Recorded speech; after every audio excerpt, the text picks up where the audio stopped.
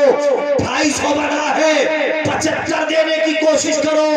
یہاں تک کہ تم جتنے مضبوط رہو گے تمہارے بچوں کے سینے میں قرآن اتارا جا رہا ہے.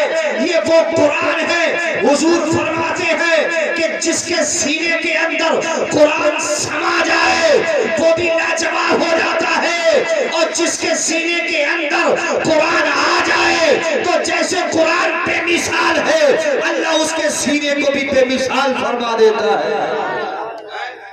یہ وہ بے مثال کتاب ہے.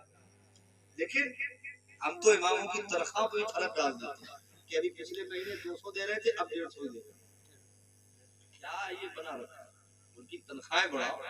میں تو کہہ رہا ہوں اماموں کی تنخواہیں 50,000 کر دو، 1 لاکھ کر دو. ہاں اس کی وجہ ہے میں نے اپنی تقریر میں یہ بات کہی ہے کہ بہت لوگوں کو کھجلی ہوتی ہے کہ امام صاحب 5 منٹ لیٹ ہو گئے کیوں نہیں آئے، امام صاحب وہاں کیوں چلے گئے، یہ چھٹیاں کیوں کی. تو میں تو کہتا ہوں ان کی تنخواہ 50,000 کر دو، وہ مسلح سے ہی نہیں اٹھیں گے. وہ کھانا بھی مسلح پہ ہی کھائیں گے. کر دو 50,000 تنخواہ ان کی، وہ کیوں جائیں گے گھر چھوڑ. اور ایک بات اس میں ایک فائدہ بھی ہے، آج بڑے بڑے امیر لوگ اپنے بچوں کو IAS بنا رہے ہیں، جج بنا رہے ہیں، وکیل بنا رہے ہیں، ماسٹر بنا رہے ہیں، انجینئر بنا رہے ہیں، فوجی بنا رہے ہیں، دروغہ بنا رہے ہیں. اچھی بات ہے، ڈاکٹر بنا رہے ہیں، بڑی اچھی بات ہے. لیکن یہ سوچا بنا کیوں رہے ہیں؟ کیونکہ ان میں تنخواہیں اچھی ہے کہ نہیں، پیسہ اچھا ہے. 70,000 روپیہ مہینہ، 1 لاکھ روپیہ مہینہ. ہم تو کہتے تم اپنے اماموں کی تنخواہ اتنی کر دو، 1 لاکھ کر دو، 70,000 کر دو، پھر لوگ تذکرے کریں گے. اپنے بچوں کو ڈاکٹر نہیں بنائیں گے، امام بنائیں گے. بولو نہیں یار بھائی، تنخواہ تو مین مقصد ہے پیسہ. ڈاکٹر بنایا اس لیے تو رہا ہے کہ اس میں پیسہ ہے، انجینئر اس لیے بنا رہا ہے کہ اس میں پیسہ ہے، جج اس لیے بنا رہا ہے کہ اس میں پیسہ ہے. اماموں کی تنخواہ اتنی بڑھا دو کہ لوگ کہنے لگے اب جج نہیں بنائیں گے، اس میں بڑا وقت برباد ہوتا ہے. اپنے بچوں کسی مسجد کا امام بنائیں گے، اس میں محنت بھی کم پڑتی ہے، تنخواہ بھی بڑا اچھی مل جاتی ہے. اتنی تنخواہ ہو جائے پھر دیکھنا گھر گھر میں امام نظر آئے گا. بڑا بیٹا تو پہلے امام نظر آئے گا. مسجدیں خالی اور ہم پہنچ جائیں. لیکن ایسا ہم کرتے نہیں، اللہ توفیق دے ہم ایسا کر جائیں. بہرحال یہ تو ایک ایسی بات ہے جو میں نے کہی. اتنی ہم کر نہیں سکتے کیونکہ ہمارا گزر بسر اتنے پہ ہے نہیں، اتنا ہماری طاقت سے باہر ہے. لیکن پھر بھی ہم ایک کام ضرور کر سکتے ہیں، اور وہ کام یہ ہے پیارے کہ کم از کم ان کی حیثیت کے مطابق، اپنی حیثیت کے مطابق امام صاحب کو اچھی تنخواہ دے سکتے ہیں. جو خود کھا رہے ہیں امام صاحب کو کھلائیں، جو خود پہن رہے ہیں امام صاحب کو پہنائیں، ہے کہ نہیں. جو ہم اپنے آپ میں بہتر سمجھتے ہیں وہ امام صاحب کے لیے بہتر سمجھیں، اور اپنے بچوں کو بہتر بنائیں. اب دیکھیے 8-8 سال کے بچے، اب میں ایک غضب کی بات اور بتاؤں، یہ 10-10 سال کے بچے، 15-15 سال کے بچے